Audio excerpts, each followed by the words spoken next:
दोस्तों, मैं आपको आज बताता हूँ कि आप हर महीने 2,000 रुपये जमा करके सरकारी स्कीम के थ्रू कैसे कुछ ही सालों में करोड़पति बन सकते हैं। इसके लिए प्लीज़ अगर आपने चैनल सब्सक्राइब नहीं किया तो सबसे पहले आप चैनल सब्सक्राइब कीजिए और कुछ नया सीखें। दोस्तों, मेरी इस स्कीम को जानने के लिए प्लीज़ इस पूरी वीडियो को देखें। कमाई के साथ बचत और निवेश ही बहुत ज़रूरी होता है। एक शख्स जो पूरी ज़िंदगी कमाता है, 60 साल के बाद रिटायर होने पर अपनी वित्तीय सुरक्षा की गारंटी चाहता है, जिसके सहारे वह अपनी बाकी की ज़िंदगी को बेहतर ढंग से गुजार सके। इसके लिए ज़रूरी है कि आप छोटी सी उम्र में बचत करना सीखें और थोड़ा थोड़ा पैसा बचाना शुरू करें, जो रिटायरमेंट के समय तक आपको एक बड़ी राशि के साथ निश्चित राशि पेंशन के रूप में उपलब्ध हो सके। इसके लिए आप नेशनल पेंशन स्कीम यानी एनपीएस में निवेश कर सकते हैं। इस सरकारी स्कीम में हर माह में एक निश्चित राशि जमा करके आप करोड़पति बन सकते हैं। इसके साथ ही एनपीएस में निवेश करने पर आपको 2 लाख रुपए तक टैक्स छूट भी मिलती है। दोस्तों, मेरी वीडियो को पूरा देखते रहे ताकि मैं इस स्कीम के बारे में आपको पूरी डिटेल में बता सकूं, क्योंकि आज के टाइम में सेविंग बहुत ज़्यादा ज़रूरी है। इसलिए दोस्तों, प्लीज़ मेरी वीडियो को पूरा देखें। अब मैं आपको बताऊंगा दोस्तों, ये एनपीएस स्कीम क्या है। NPS scheme market link scheme है। इसका रिटर्न शेयर बाजार की चाल और फंड मैनेजरों के प्रदर्शन पर रहता है। एनपीएस की शुरुआत 2004 में सरकारी कर्मचारियों के लिए हुई थी। 2009 में इसे आम लोगों के लिए खोल दिया गया, यानी अब इस स्कीम का लाभ कोई भी व्यक्ति उठा सकता है, चाहे वह कोई बिजनेसमैन हो, चाहे वह नौकरी मैन हो, चाहे वह है हाउस वाइफ हो, यानी कोई भी आम व्यक्ति इस स्कीम का अब लाभ उठा सकता है। सरकार ने अब इस स्कीम को आम लोगों के लिए खोल दिया गया है। दोस्तों, मैं अब इस वीडियो के बारे में आपको बताऊंगा कि ये एनपीएस स्कीम काम कैसे करती है। दोस्तों, प्लीज़ इस वीडियो को पूरा देखते रहें, लास्ट तक इस वीडियो को देखें ताकि मैं आपको इस वीडियो के बारे में ज़्यादा से ज़्यादा बता सकूं, इस स्कीम के बारे में ज़्यादा से ज़्यादा बता सकूं।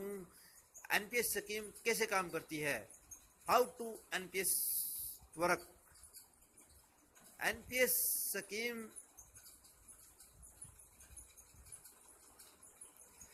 में रिटायरमेंट के लिए निवेश किया जाता है। 18 से 60 साल के बीच का कोई भी शख्स इस सुविधा का लाभ उठा सकता है।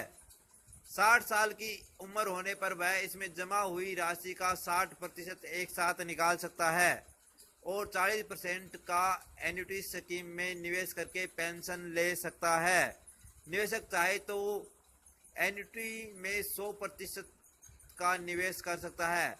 एनपीएस ने पिछले 5 साल में 12.79% का एवरेज रिटर्न दिया है।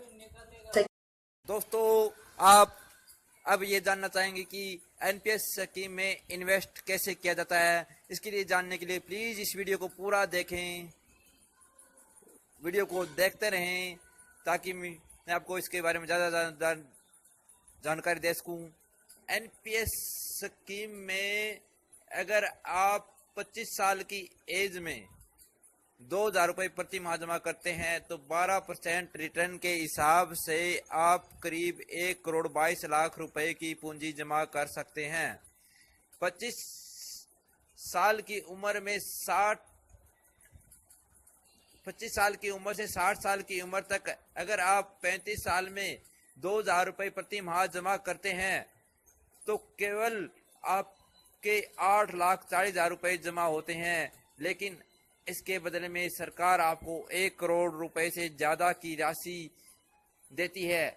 आप चाहे तो इसका 60% यानी 75 लाख रुपए से ज़्यादा को आप एक मुश्त यानी इकट्ठा एक साथ निकाल सकते हैं।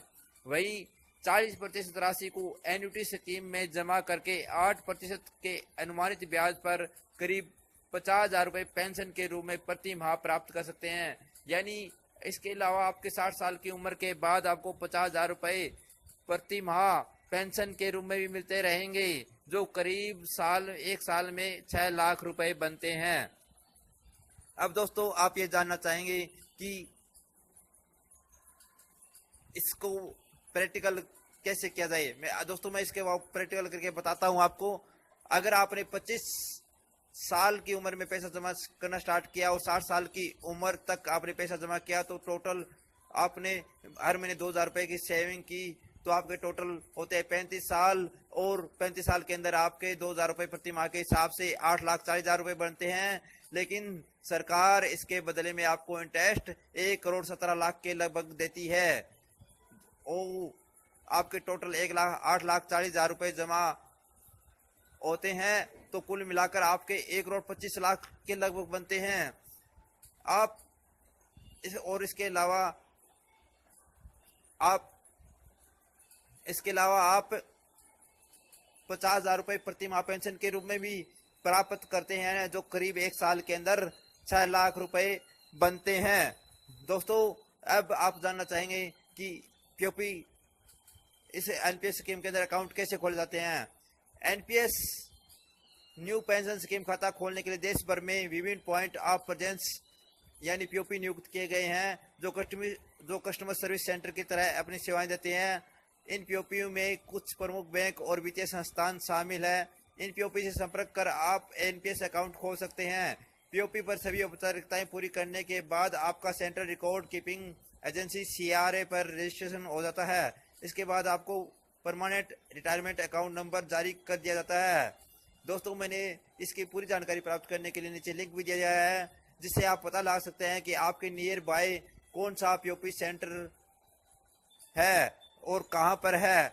आप चाहे जहां से हो, दिल्ली से हो, जयपुर से हो, हरियाणा से हो या उत्तर प्रदेश से हो, आप इस लिंक पर जाकर पूरी जानकारी प्राप्त कर सकते हैं। इसके अलावा नीचे एनपीएस की ऑफिशियल वेबसाइट भी दी है, जिस पर जाकर आप इसके बारे में अगर आपको कोई डाउट हो, कोई क्वेश्चन हो, तो इसके ऊपर जाकर आप अपनी पूरी जानकारी प्राप्त कर सकते हैं।